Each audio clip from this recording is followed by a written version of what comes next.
Welcome to the EarthWorks podcast, where our team will share the jargon of carbon with many of the turf friends we've met over the past 35 years.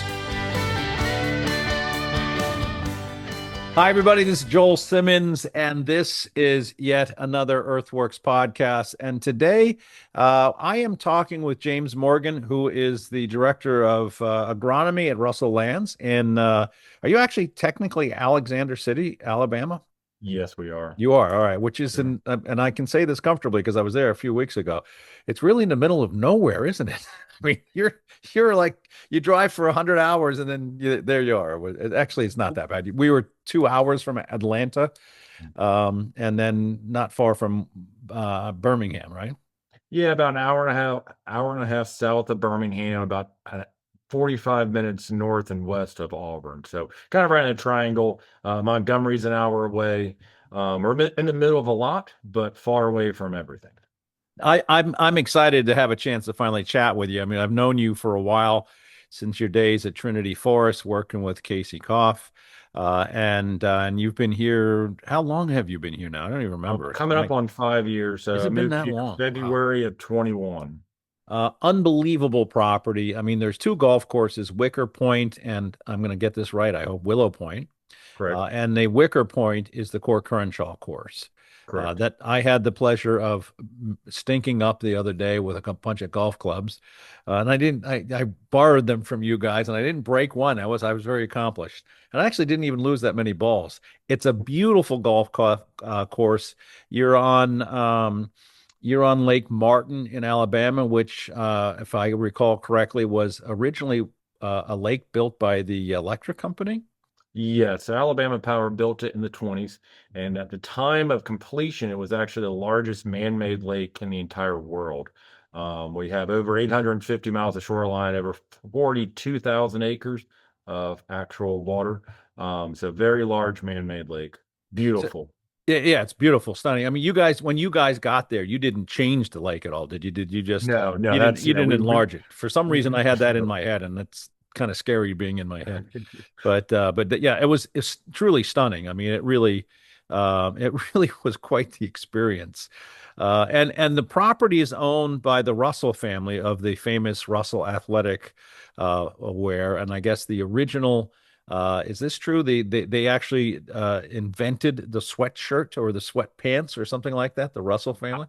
I don't know if they have the invention, but they've made a lot of them over in their day. So it wouldn't surprise me if they did. I read that. I might be wrong. I'm not familiar with that tidbit, but it could be accurate. Yeah. Certainly people my age probably grew up wearing Russell athletic wear a lot. I mean, we have sweatpants and sweatshirts, all the high school stuff that we had was all Russell, and which is really pretty cool. I mean, it's quite the facility. So talk to me about, so you grew up in Orlando, you went to Lake City College.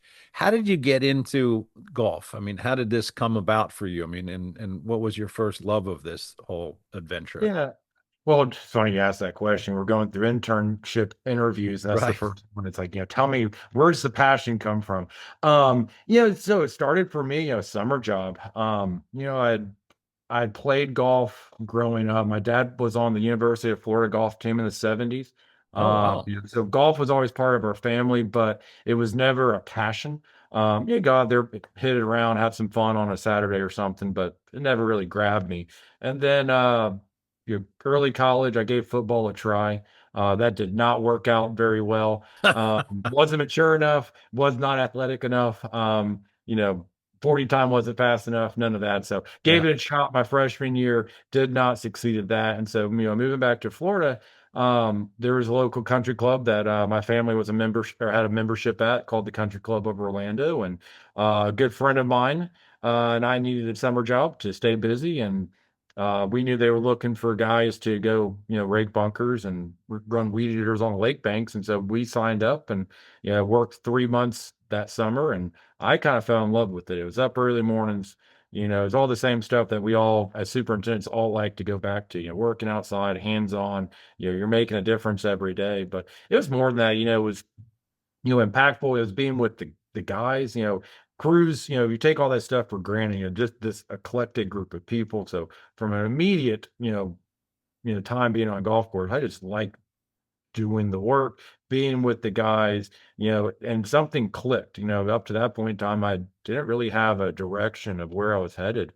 Dad was in insurance, had a bunch of friends, going Didn't business want to and do for that. degrees. No, Yeah. I had no interest. And so I was Yeah. kind of lost. I'll admit I was lost. I was just kind of going through college classes, with a plan to do something, but didn't know what. And this just spoke to me. And so, continued to take some classes in Orlando. And then the superintendent there was Jim Ellison. And he encouraged me to look at Lake City Community College, which is now Florida Gateway College. Hmm. So in 2012, I started classes there, and 3 years later, graduated and moved to Texas. But sometimes it's hard to put into words why we're drawn to it. I think one of the easiest ways is, it's very few industries and careers can you make meaningful difference, honestly, every single day, week, through planning, through actual inputs, Yeah. through, your own work. It's an incredible, industry just because you make a difference every day. And you see your results every day, which is kind of cool. I mean, when you're done with the day, you can say, look what we did. Whereas, Or don't look over there. That oh was yeah, not all good. right. Or leave We that want alone. those Yeah. movements. Yeah, like that was not a good thing to do. We're gonna Yeah. forget that and Oops. move over a different direction. Yeah. Absolutely. Yeah, there's a lot of careers that people have that, they work really hard and they don't really see a result, or the result might be 6, 7, 8 months down the road. But, the neat thing about working on a golf course is that, at the end of the day, something's happened, good or bad, I guess. How Yeah, old were you when you first went to the Country Club of Orlando? Were you in high I was school? 19. In high school, or you were out of high school at 19? Yeah, freshman year, right after freshman Okay. year of college. Yeah. So no, didn't do it in high school, but so do you remember like your first couple days there? I mean, was it? I mean, it's a pretty overwhelming job sometimes. A lot of I asked this question of a lot of people. Do you remember the first day that you were? The guy handed me a weed whacker, and I spent the whole day in the hot sun, and it was miserable. And I'm weed whacking, and do you remember your first day? I'm thinking I was put with one of the guys walk mowing tees. So they had overseeded the tees. And this would have been, Wow, you got on a May. mower right away. So no, I think I just rode. And I Okay. think I just kind of rode along with one of the older gentlemen that had been on the staff for a while. I think I did that the first morning. Yeah. Then I may have gone and weed eated around lakes. Florida, it's a Florida golf course. So there's ponds everywhere. And Yeah. so that's a never-ending job. But I think I rode around with one of the older gentlemen in the morning, learning the golf course, which I knew the golf course is a little bit of a, because I played there, my family was a member, it was a little bit, I didn't have the learning curve that other people had or Right. have. Right. You I knew the think it was, property. Yeah. I knew the property, but I think it Yeah. was milk and cheese. I don't think I touched the equipment. I think I just rode and kind of just sat there, and then took it all in for the first day or two. So But you weren't playing, you weren't there to get free golf because family needed no. membership. So that was I kind could care less about the golf at that of point. I that's just to wanted say, money. you I just just wanted wanted a money in my job. pocket. Yep. Tell me Um, about going to college. You went to Lake City yeah. and 2-year program, I assume. So it was a 3-year program. The first year, Oh, so I went started in 12, so it was a 3-year program at the time. And it had been that way for 20 or 30 years. The good first year school. was all shop. So you went in and it was, we took classes for OSHA, we welding classes, grinding, electrical, shop design. It was all centered on kind of equipment maintenance and keeping up with the shop. Awesome first year. Rebuilding small engines. I can't do that now. I've done it once and I would probably never do it again. I'm not mechanically inclined in that way, but it at least opens your eyes to all the little small things that go into, you walk into a shop, why it works, why it doesn't, Yeah. the flow, what's required for safety. I bought, it's all of that. We went through it, in very, specific details that first year. And then the final 2 years were your turf, classes, all the soil science and pathology and, identification classes, all that stuff came years 2 and 3. Yeah. So what was your favorite class? I think it was actually Woody ID, What are the plant. ornamentals? Yeah. Yeah, Yeah. I love Woody. The ornamentals class was great. You got to get out of the classroom, so you walk around, look at all the Look at plants, trees. Yeah. walk the campus, and that for a bunch of kids who were itching to get outside, that was I awesome. have to say you're all locked inside and you want to be superintendents doing Correct. your thing. So at Country Club of Orlando, you met Casey Koff. Casey came in as the superintendent while you were there. Yes. Yeah. So I was in freshman year of college, or I had just enrolled in turf classes. So I was working part-time when he was hired. And it was just happened to be, I was talking to Ken Mangum, his longtime boss at Atlanta or at Country Club or Atlanta Athletic Club, sorry. Yeah. Yeah. And I was talking to Ken. Casey got hired, so this perfect line, a little I was in this perfect spot where I was able to go intern for Ken and work there for summer, and really got to know Casey and the Ken and all the guys that had been through Atlanta Athletic Club over the years. Yeah, yeah, that's a great training ground for a lot of people. So then Casey moved over to Dallas. He took the job with the new construction, the new core construction at Trinity Forest.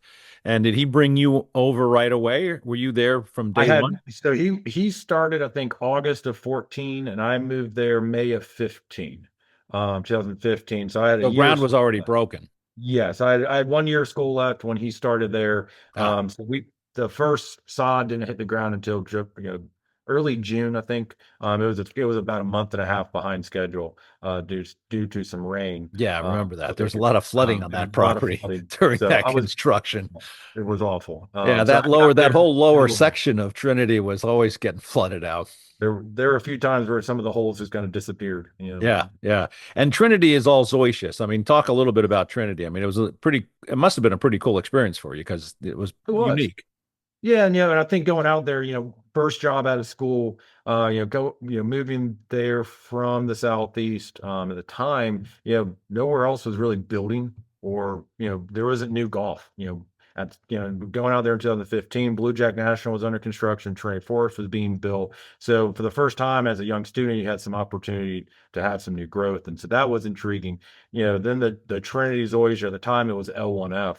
Um, you Oh, know, and sprigging the fair, we sprigged everything. yep. That was a unique opportunity that was too good to pass up on. That group that we had in the early days at Trinity Forest was pretty special. Led by Casey. We had Chad. Chad Adam, Kuzawa. Seth, Yep. Yep. Grant, Yeah. myself. Yep. And we were just kind of texting about it as a group last week, I believe. There were six of us there, and all of us are still in the industry and are all in head jobs, which is pretty remarkable. That Um, and I was going to say that, but that what I remember that vividly, and there was a great group. I mean, you guys were all, great camaraderie. Worked well together. I mean, like every place, there's its own pieces, but yeah, unique personalities, maybe I should say. But it right. was a great stuff. But I remember the growing, and you It was did get, painful. It was yeah, slow. it was, No one had, at the time there was very limited information on sprigging yeah, zoysia grass, and the variety that we were sprigging is really small and really tight. I remember us getting the first shipment of sprigs and we just kind of looked at each other and said, this is what we're planting. They were just small, very small plants. yeah, We were, the champion sprigs that we got for the greens were about 2 or 3 times as big as the little sprigs for the L1F fraternity were. So, we were kind of making up some stuff as we went. Fertility programs, we had, everything was laid out. We knew what we were supposed to be doing and following, but that whole growing, being on a landfill, new variety of zoysia, sprigging, the Texas heat. It was a long summer. Um, there was a lot of things that we had to overcome, but I think going through it taught us a lot. That variety of zoysia has worked very well there. I think it's checked every box that it was supposed to over its lifespan of the last decade since it was yeah, open. yeah. It's that old Yeah, now. What pretty is that a brand? Is that a named variety now? What I don't remember. yes. So it's Trinity zoysia grass. It's actually named after Trinity. Okay, Yes. so that was where did that come from? Do you remember? Blade Runner Farms was Okay, the and I creator. remember it was all hush hush when they first started bringing it out. I think Casey said to me, no, we're not going to talk about the variety. It's a secret here. And okay, whatever you say, Casey. It's all good. It's all good. But yeah, that was pretty. So talk a little bit about this. So this was a landfill and it was all capped. So Mhm. it was a lot of sand. I mean, basically USGA spec golf course head to toe, right? Not exactly. That's it was capped, but it was from a dig site that was about half a mile off site. So there was a borrow pit that we mined all the material from, and it Right. was just whatever they hit by layer. So there were holes out there that had pretty good, kind of sandy loam Yeah. put on top of them, and then there were some holes where they went through a layer of kind of gravelly, mixy stuff that wasn't very good. So the grow in was challenging. We had tee boxes that were almost 50-50 gravel and sand, and if it wasn't for the Renovate Plus, I don't know how we ever would have grown them in. Yeah. You Because had a lot I of would Renovate think we pluses. could have Yeah. grown grass on it in some areas. I don't know that I remember that it was that inconsistent. So you had different mixes or different sand Yeah, because it compositions was just across the they just property. dug it was just a Yeah. borrow pit, and they just went layer by layer, section by section, and the dirt, the company moving the dirt, it's whatever they hit, they were moving, and we were trying to bring the best material to finish with.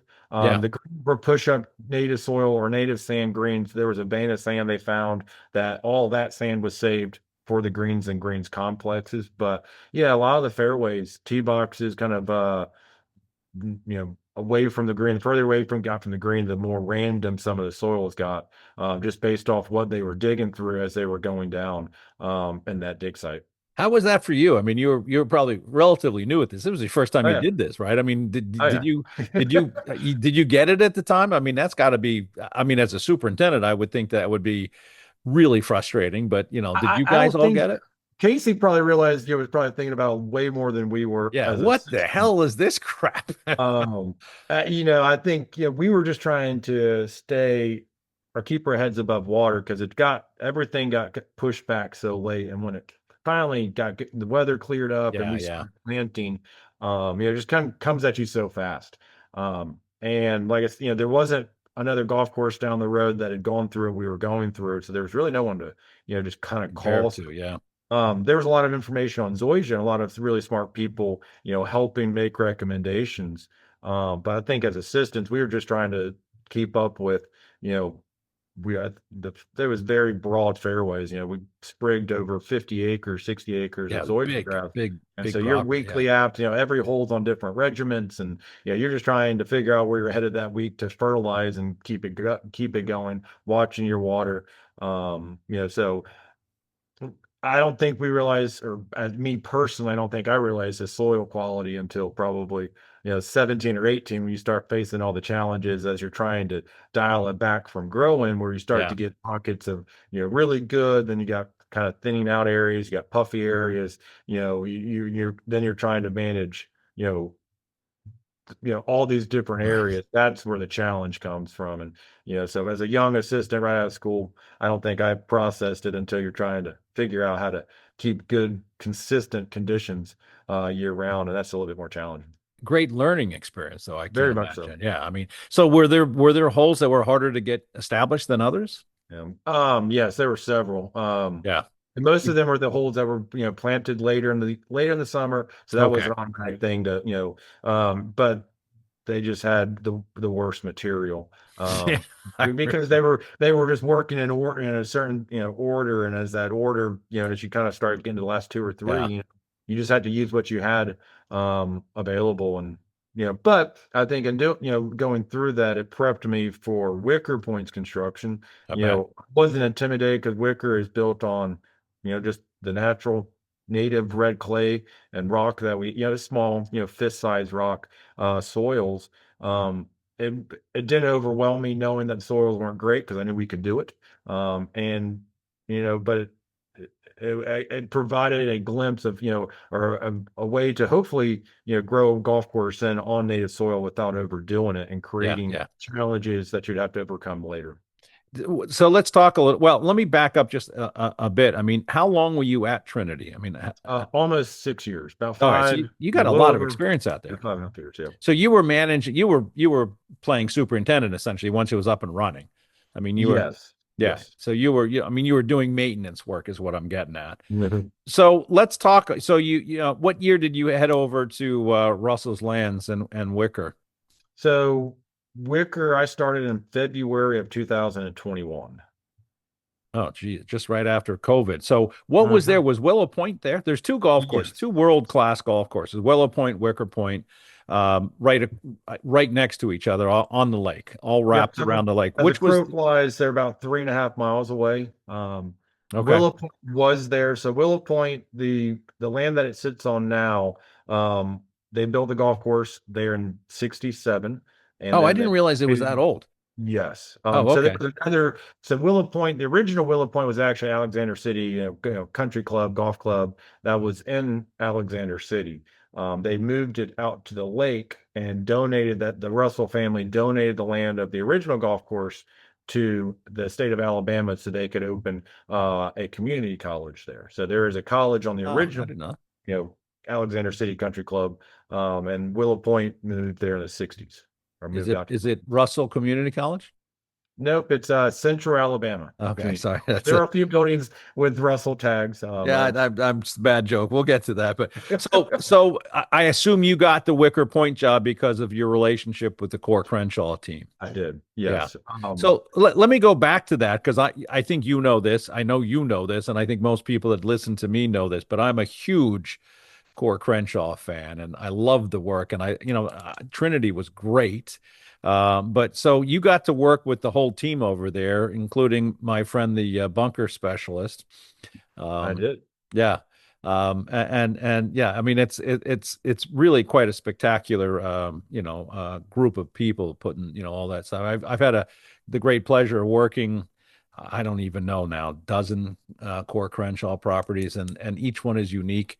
It was the first time I'd gotten out. I mean, you've been there for what, 6 years now or 4 years now. First time I got out to Wicker Point, and I love the property. I mean, the golf course is spectacular. The bunker, Jeff Bradley's bunker work is just exceptional in my mind. Well, and they did amazing. When Jeff did an amazing job for us. We had the full the full group with them. Jimbo Wright was in, Jeff right? Bradley. It's a big site. A lot of creeks, a lot of rolling topography, a lot of kind of ups and downs playing through valleys and up to the top of a hill, then back down through a creek bottom. So we actually brought in several other Keith Rebb, Riley Johns, even Dave Axland came through at one point Dave in was time. there, yeah. So very briefly, but because it was just a lot of there was a lot to do. But Jeff did an amazing job with the bunkers. One of much to his disappointment, we did have to put a liner in the bunkers. We are in Alabama, red clay, and all the rainfall we get, we did have to line them. Much to his I was going to say he must hate that. how he hated it. How can he tweak things if there's plastic Correct. under there? But working through it, and luckily knowing Jeff from time in Dallas, we could have some good conversations about it, and we can joke and laugh. And I still tell him all we do is Sam Pro with his bunkers, and ruin the edges all as fast as we can. So Jeff and I, we have a good relationship, but the liners was definitely a hurdle. Yeah, I can imagine.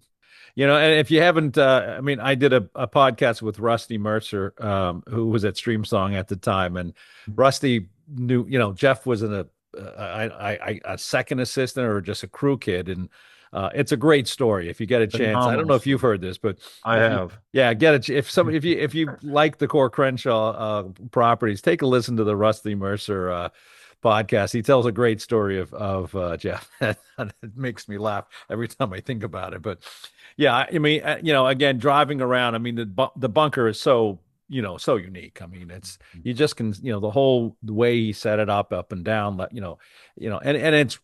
quite honestly, and I don't mean any disrespect to Willow Point, but radically different than Willow Point in terms of the bunkering. Yes, it is. And, I think, obviously the Wicker Point development started before I ever came on board, but I think that was the original intent, was to create two very distinctively different golf courses.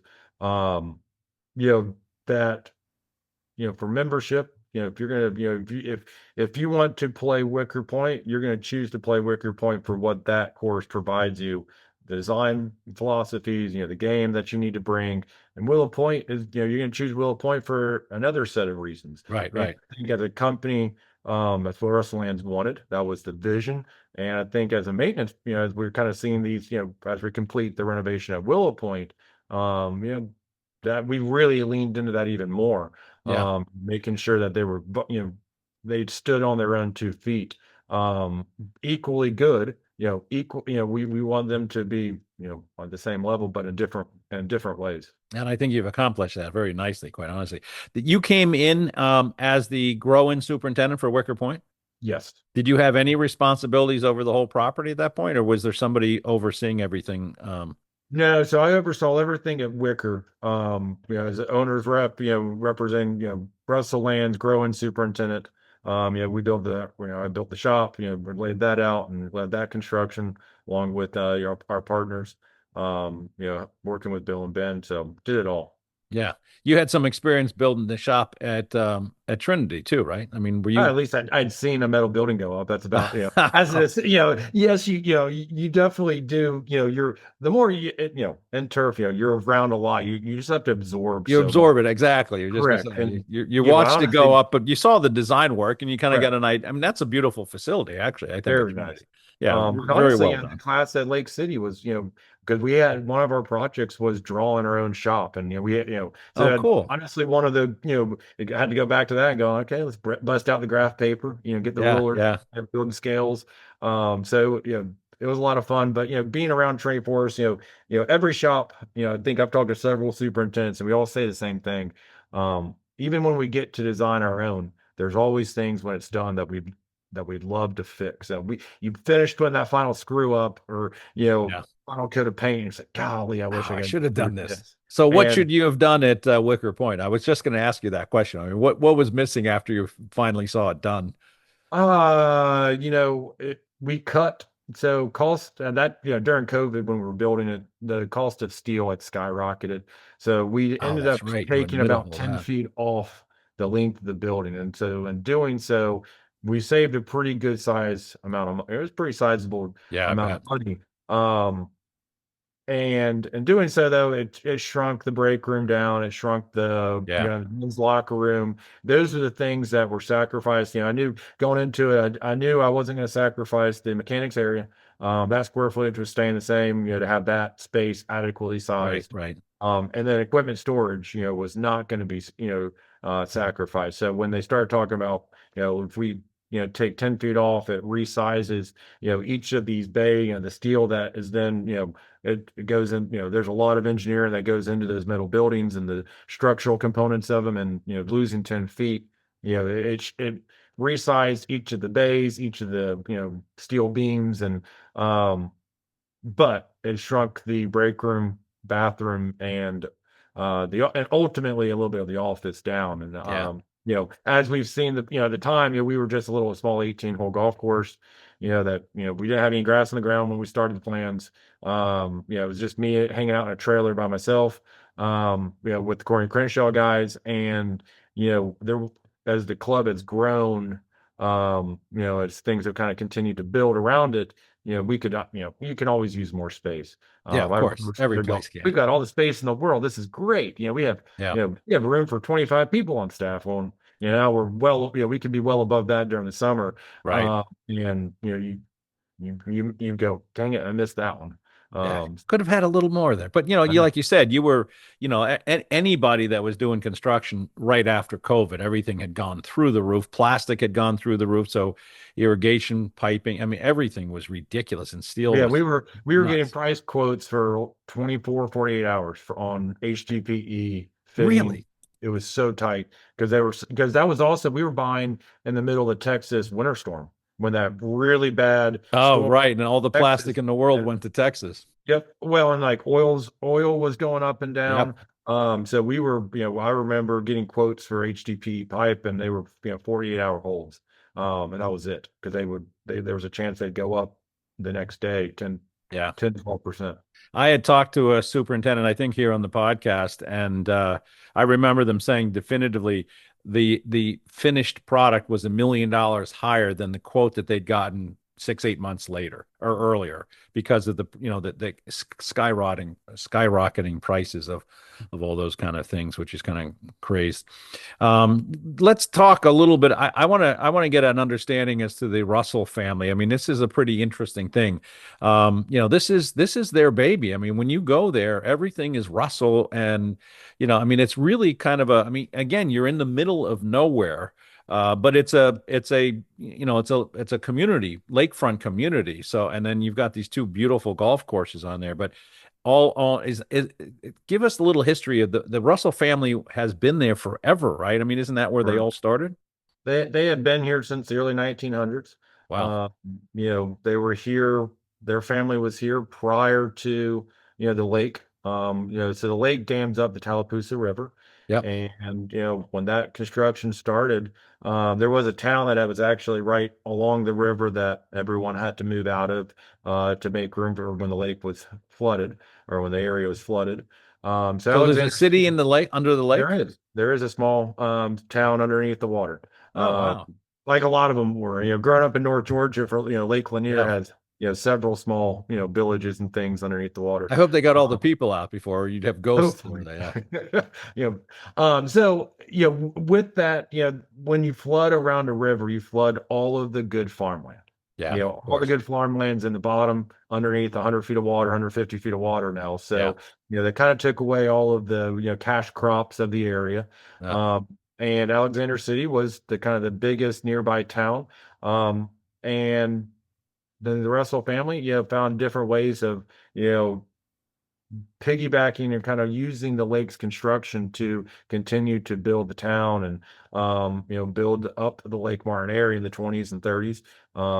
It was a very ugly lake. It's crazy to think about like just how bad these, when you build these Yeah. lakes, how muddy and gross they are for decades, because it's all just like erosion and all of this like Yeah. filling up the Everything's, lake. yeah, exactly. And it was pretty bad. This is 40s, 50s, 60s. Diseases were different. Mosquito-borne illnesses were a scary, issue. So people were selling off land to get away from the water.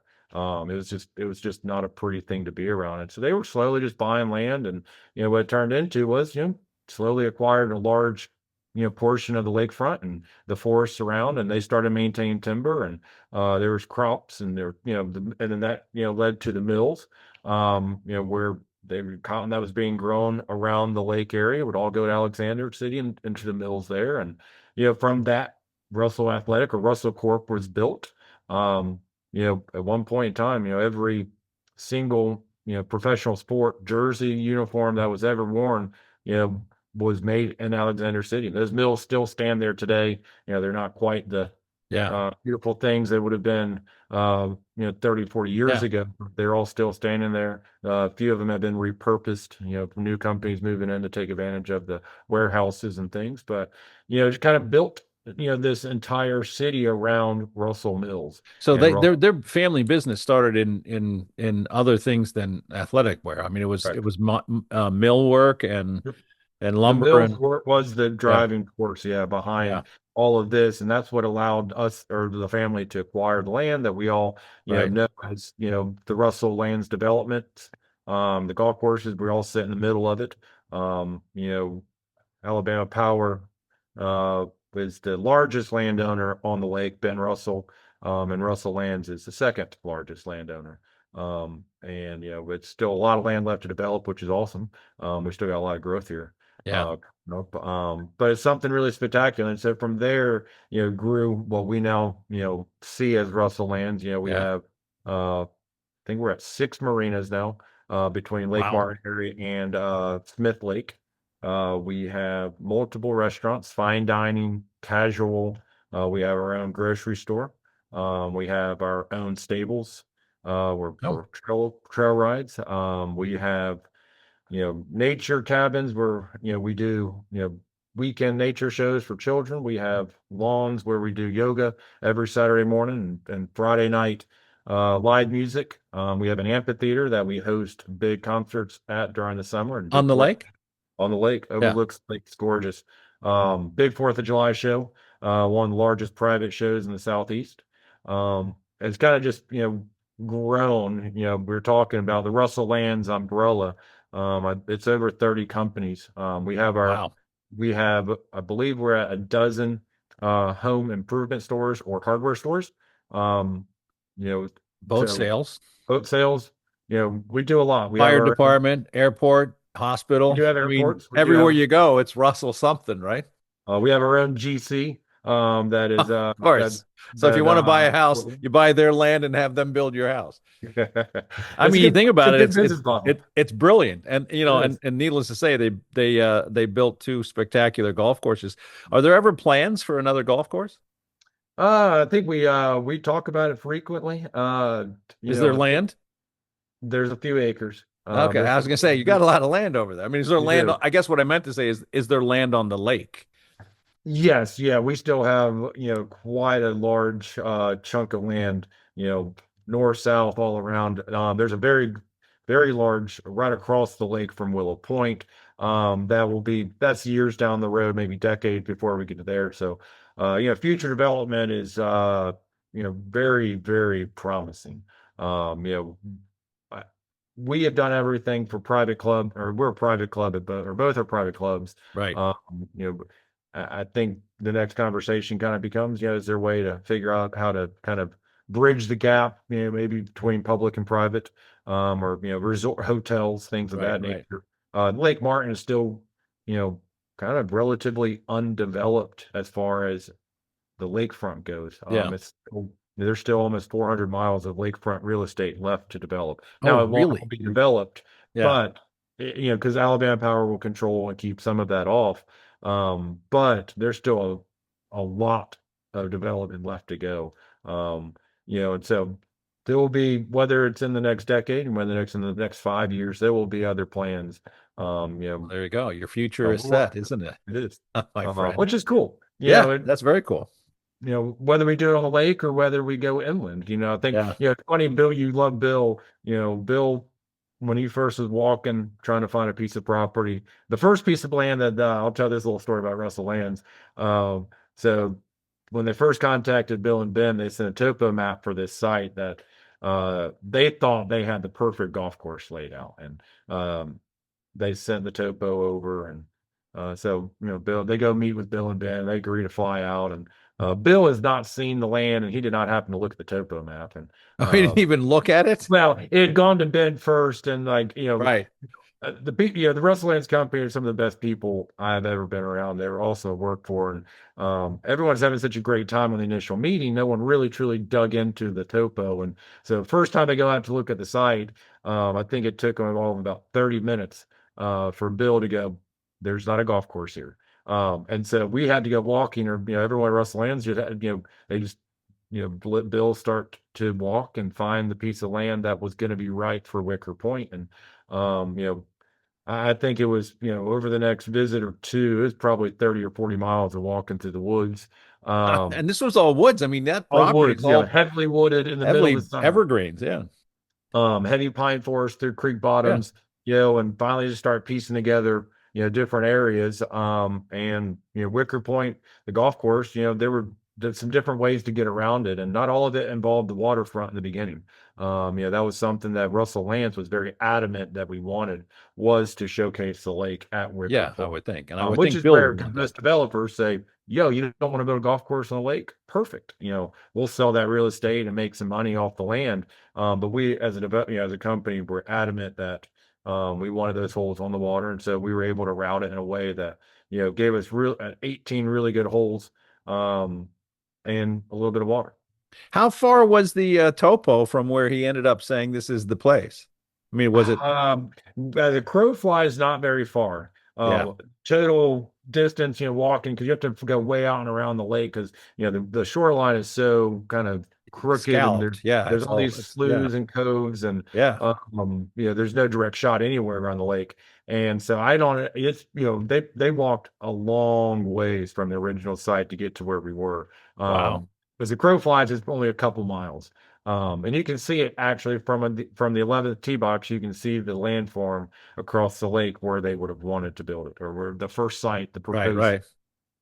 that, I think that's Bill's reputation. I mean, he'll spend. I remember, and I don't know if you've been up to Friar's Head up in the North Fork of Long Island, but I remember the first time I walked on the property. It was just it was the part of it was just this piece of flat potato land, and I remember talking to Bobby Rainham, who at the time was the superintendent at the Atlantic Club, and he goes, "Yeah, this is gonna be Bill Core." And I'm looking at him thinking, this is horrible. It's a piece of flat potato land. He goes, "Oh, no, no. Bill spent like 30 days just walking over the dunes and with a sketch pad in his hand. And before anything even got, started, he just kind of wanted to see if this was a place. And it's a spectacular design and phenomenal golf course. But Yeah, Bill's ability to route a golf course. yeah. And these woods were, it was a Yeah. heavy I wooded yeah. site. I mean, I remember When that. I got there, you couldn't move. You couldn't see outside of the clearing. The first cuts that were made, you couldn't see 40 or 50 feet in front of you through the woods, and the ability to find That's how 18. tight they were. Yeah, it's an incredible Yeah. gift. And he did a really good job, going through the topography of Wicker Point. Did you move a lot of land for Wicker Point? I think I asked you this when I saw you last, and you said no, but maybe I'm wrong. So there was some moved, yeah. So we had a few areas that we had to balance to, there were some pretty, long drawn out slopes Yeah. that we had to balance in a way to hold a golf ball. When we were choosing turf varieties or selecting a turf, that was one of the big discussions was speed of the golf course, not to let it get over the top. The new dwarf zoysia grass, the Trinity zoysia, we stayed away from that. The Xeon gives us a little flexibility. We have it very firm. Yeah. Maybe Oh, a it's little very bit, firm. you Yeah. know, Beautiful. Great playing course. it may be a bit over, but it's playing like I think like we wanted it to, and now we can always kind of tinker to get it exactly how we want it. Oh, I loved it That because was I that was can only drive about 100 yards, but I'd end up about 250 by the time the roll was pretty done. cool. It was really, Well, clay, you can grow some good grass and create some firm conditions on clay. It yeah, doesn't have and you to be did. sand. It's stunning. Talk about the grasses. So you got Xeon on the fairways. Yep, and then Tiff Eagle greens, and the Okay, greens are USGA construction. they are. Yes. Okay, but that was you brought the sand in. You had that Yes. delivered in. It comes out of Georgia, like Yeah, pretty yeah. much every golf course in the Southeast has. Let's talk a little bit about in the little time we have left. I mean, the reason I was down was because you had me speaking at the I'm gonna hopefully I get this the Lake Martin Turf Grass Invitational, which I honestly think is brilliant. I mean, you have two universities close by. You brought in the guys, well, the folks that are studying turf grass, both men and women, and it was a pretty good crowd. You had a whole bunch of people there, but I mean it's really a brilliant move because you're really out in the middle of nowhere. Let me ask you this first: do you have intern or housing for staff on Of course property? we do. Yeah, we have multiple duplexes Okay, I would that are think you would. rented year round. Yeah, we Yeah. have to. So yeah, we keep them year round. Assistants, interns, everyone's able to move in and out of them. So it's a key part of our success, building our programs. Where is that? I mean, compared to where I stayed, was it on that same area or where they? I It's was in the about 15 cabins, minutes away. So they're on the way to Alexander City. a separate complex off Separate property. complex. Okay. Yes. But you're putting up, so you to what extent are you putting them up? Are you putting up assistants? Are you putting up just interns, or how far? Depends on who needs it. Yeah, we have assistants living in there now. We'll put the interns in there. If somebody comes down with family, that makes it, if you A have a little bit wife, different. Yeah. girlfriend, that makes it a little bit difficult. But we've worked around that. The first group of assistants that came down from Wicker Point, a couple of them had girlfriends or significant others that they brought in, and Yeah. we were able to work around that. We also have a little bit of access. So one of Russell Lance's businesses is also rental cabins. So There you there go. there are several hundred older. They're fishing cabins. Yeah, you can kind of Right. see cars. At night when you lay on your back, they're not great, but they're all lakefront. And so we have those as well that we use for employee housing.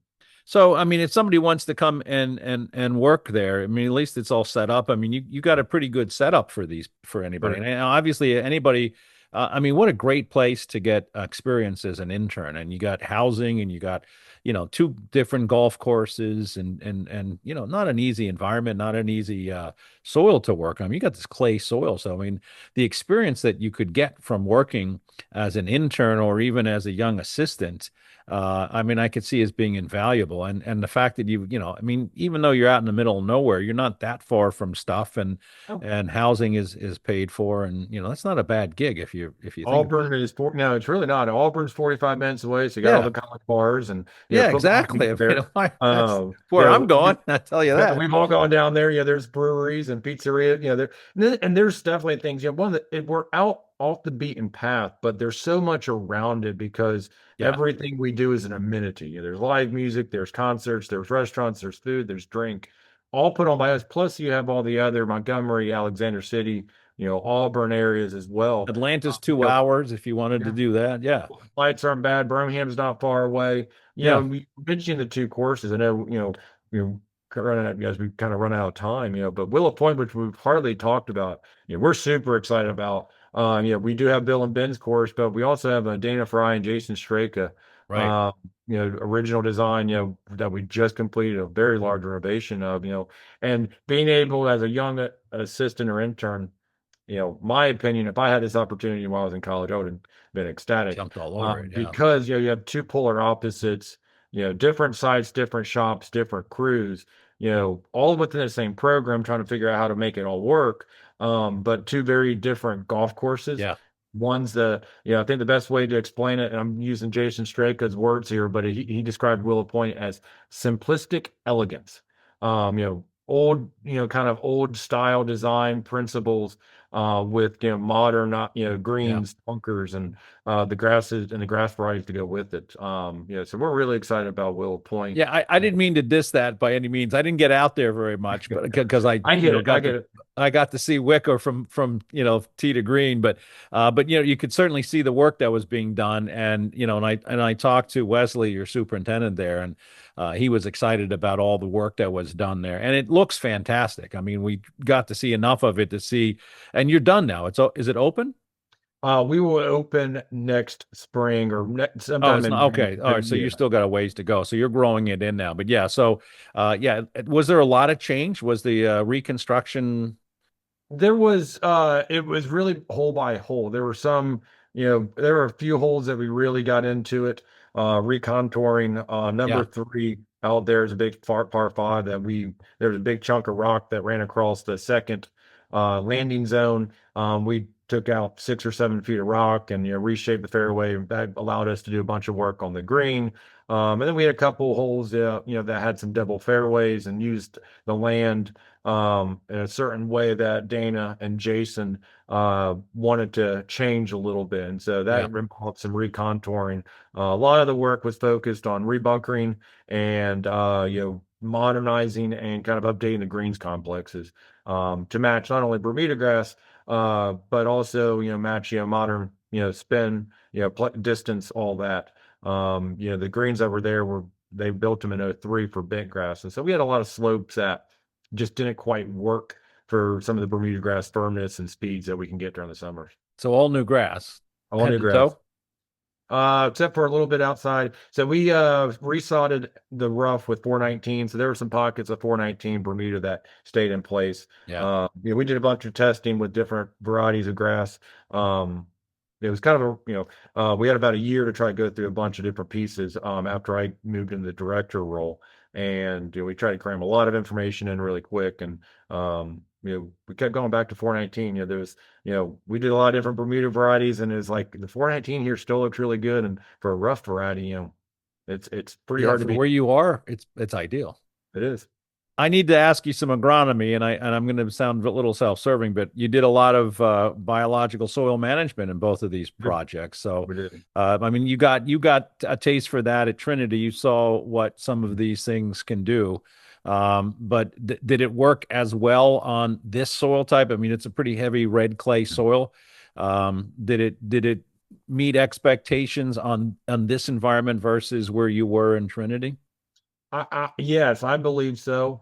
Yeah, the 545 and the triple three is a pre-plan. The 545 that we've had in place over the last Yeah. 4 years at Wicker, it continues to give us exactly what we need. That underneath is a pre-plan, nothing better than the triple three, and then we use the 545 as a summer fertilizer. It gives us that big kick of phosphorus, potassium, a little calcium, A lot of gives us a carbon, a little bit lot of of minerals. nitrogen without like the minerals without the big kick of growth. Yeah. Which for zoysia grass, I think for trying to manage a Core Crenshaw, we were trying to keep firm and fast conditions. Being able to put all that out there without this big flush of growth on the back end of it that you can't really control, or you have to control with growth regulators and Right. other inputs. To us has been absolutely vital. We did the Renovate Plus on the USGA greens, and that additive is obviously worth every penny. Yeah, Uh, that's the one of my ability to favorite children. give that big kick of minerals is Yeah. awesome. What rate are you using the 545 in the middle of the summer on Zoysia? And So now, we are just at a quarter pound. okay, that's what I thought you were going to tell me. That's good. Um, I think it's ideal. it is. No, and I think that's always the question, is it's trying to keep up with evolving, conditions, evolving times. Right. Uh, I think we all have these programs as superintendents, but trying to figure out ways to tinker and change. Tony and I have talked over there, maybe tinkering with some different rates, different Yeah. products, working them in, just trying to stay fresh versus just kind of falling in to, this is what we do, this is our program. We're going to rinse and repeat every year until we don't like it, trying to find new ways to improve it every year. And we'll continue to work on that at Willow. I think same thing. We did the Renovate Plus at 500 pounds per thousand, the greens. Yeah. As a pre-plant till-in. And then, triple three and then 545, as part of the grow-ins for fairways, tees, and greens. And we'll continue to use those products. Tony at Wicker, we really started using the C3 on the greens. Yeah. And He we're told pretty me that. aggressive with the top dressing program, but maybe working too well because organic matter expected to grow a little bit faster, but we're able, it's not really growing like I expected it to. I You're think some of digesting, dude. You got biology on your it's side. digesting really quick. I can't Yeah. figure out how to grow faster. I think I may be the first time a superintendent's ever said, I need to, grow more organic. So I don't know Yeah. if that's the right I marketing, need a but little buffer under need here a just to buffer, I keep it. think. Yeah. Yeah. Talk to us about, you've got a great team. I mean, I had I had a chance to meet Tony previously before he got down there, but got to meet Wesley for the first time. Talk a little bit about these two guys. I mean, these are your superintendents, and how long have they been with you? I knew you knew Tony, I guess, from an internship at Trinity Forest, but talk about both of these guys real quick. We're really lucky. So Yeah, you Wesley, are. Wesley joined the team at Willow Point about 20 months ago now. Yeah. He was at Old Chatham and Raleigh before here. Had great experience, managing Zoysia and ultra dwarf putting greens, Yeah. and a little bit of renovation experience from his time there, and extremely smart, Yeah. hungry, talented superintendent. That Asks good questions. I don't think Willow Point's growing would have gone as smoothly as it did. There was obviously rocky moments, but he was there every day, 7 to 7 if it needed to be, leading the assistants. We great assistants at both as well. We have Matt Jones, Skylar Nichols, Max Rue at Willow, and then Wicker. Tony has done a great job leading that crew and that course. So Tony joined the staff on the grow in as an assistant. Went through the whole grow-in, led, was one of the kind of the senior assistant during that. And, from there, when my role shifted over both courses, he was elevated as a superintendent. It's really run with it. Tony is, incredibly bright, Sharp. loves golf, loves the design of, loves golf course architecture, loves the agronomics. He's got a, big heart for the people that, that Yeah. work with him and, really connecting with them. And, he's done an amazing job, kind of continuing to take the pieces that I had put in place, because the move over both happened right on the heels of construction finishing. And there's a lot of things, as a superintendent, you're kind of you got planned out for the next 2 years. And Tony's done an amazing job kind of continuing to keep those moving. Those checking goals. Taking the pieces that were there, building them, putting them all together, but and then also making it his own property. And that's what we encourage. Both courses are separate. They do. Both these guys are so talented. I Yeah. try to give them as much freedom as possible to do their thing, so that I think we all can learn from it. They're going to find something that works just a little better than the way I would do it, or that's the goal. Yeah, I was gonna say that's what you hope So, for, I bet. and if we have two guys that are able and capable to do it, I'd be a fool not to try to Yeah. let that run a little bit. Wesley and I had a conversation about fairy ring because you've got I Mhm. mean it's a pretty dry property and you guys keep it pretty dry, and fairy ring has been prevalent, I guess. For Mhm. he was telling me the last couple of years it's been one of the things you battle. Yeah, at Wicker Point, it's definitely Yeah. been, especially lean zoysia. It Yeah. shows very quick. Yeah, which is on, and it's funny because there's an old school theory that organics cause fairy ring, and he and I were talking about that, and I Well, I'm think if glad you John talked about it because he brought it up to me and I was not smart enough I don't well, to it's a go great through that question. conversation. I mean, Yeah. it was a great question. It was a great conversation. It's a very fair question. And it's interesting because, there's a lot of work done at Penn State with Dr. Fredanza.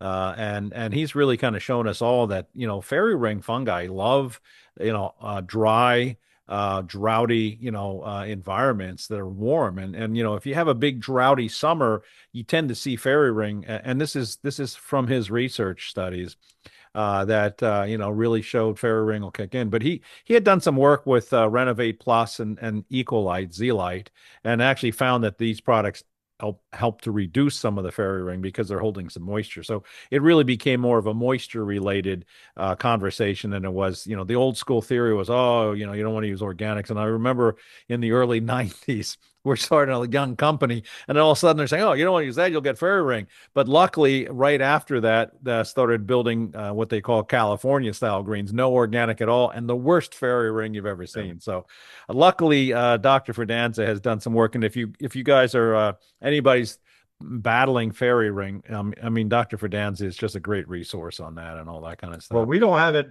today we haven't had any of it on the greens. It's just No, I fairways, noticed that. It was but we beautiful. were just and we cleared pine trees Yes, for the everything. amount Yeah, of you had, like yeah. stumps. We root, we root raked and everything as much as you can, but you're gonna leave, there's stuff buried underneath that Oh, yeah. site at both golf courses. There's stuff And you underneath. got heavy soils. I mean, it's not like you're capped and all that kind of stuff. So, and all those trees that you had removed. But, again, and I'll tell you, and I only got to really see Wicker Point, but man, those greens were mint. I mean, it was really, although impossible to putt because they're so, Bill Cord designed. But what I mean, that's a kind of a golf course that, everybody that I played with, kept saying, man, this is a place that I could play every day. I could play this golf course every day. And the other thing that was really impressive is that lake is incredibly clean and clear. Mhm. I mean, I guess they were telling they dropped the level and keep it, managed. That's how they're managing it. Yeah, so every winter, the Alabama Power Group, or they draw it down. It helps control floodwaters, and Yeah, rain of and course. rains. But what allows the lake bank to do is, all the grass, all the weeds that could survive a winter, if they had water, they die, and it Right. allows it to get Beautiful. out, clean up, trees, silt, anything that's washed in, you can get out and fix your seawalls. All that stuff is done during the winter, and Right. well, but one of the main reasons why it is as clean as it is because of Ben Russell. He discovered early on during watching the lake mature and kind of fill up that the areas that had the pine trees and the pine needles were got cleaner, and like that filtration It that filtered it. Yeah. that pine straw mass that was covering the ground, it basically was a ginormous filter. So, he just started planting pine trees around every part of the lake that he could. And so that is one of the main reasons Oh, I why didn't know that. That's to this interesting. day is still as clean as it Yeah. is because of the pine trees that were planted all around it and act as a big filtration Yeah. system. Well, James, I can't thank you enough for all your support over the years. I had a wonderful time a couple weeks ago, and I apologize for stinking up the place. But Well, you guys actually finished better than us, so it's kind of yeah, scary. well, that For as wasn't much as had you nothing stunk to it up, do I can with take me. that. That You was know, awful. that had to do with Aaron from the university, and man, the man's a stick. He's That's what I've great. heard. Yeah. Next year, he's on my team. I can't think of Aaron's last name right now. Help me with that. Tucker. Tucker, Aaron Tucker, who is the nematologist at Mhm. Auburn now. Great guy, wonderful golfer, just a fascinating experience playing golf with him, and hopefully I will be able to do some stuff with him. But if anybody is interested in getting out your way, what a great experience for a young person that wants to learn a little bit. So I would encourage anybody to reach out to you, in terms of internships. You're always looking for people, right? Always, I think, if there's a way to do it, we'll figure out a way to bring There somebody you that's go. And what a great experience. I mean, a couple different courses, a neat area, a lot of experience opportunities and some housing and a lot of fun. I mean, like you said, the community that you guys have built, that Russell Lanza has built, is got to be a blast for. I think one of the most used amenities that we have for the employees for golf maintenance or for the assistants and interns is the dock that we have. That's in a secluded little like cove I off by remember itself. hearing about this. We've resurfaced it, and one of the assistants at Wicker has a boat, and so everyone goes over there and has a good time during the Yeah, summer a months. little fishing, maybe a little consumption. Yeah, Little what a consumption, great day to one or two. chill out. James, So thank you so thank you, much for Joel. being with us, and best of luck to you. And we'll stay in touch. And if there's anything I can do to help you, don't ever hesitate. But again, thank you so much for your time a couple weeks ago, and for being here with us today. Thank you for having me on, Joel. It was a pleasure to see you. Thank you. And if you folks haven't become subscribers to the EarthWorks podcast, please do. We'll let you know who's coming up next. Thank you, James. Appreciate it. Bye.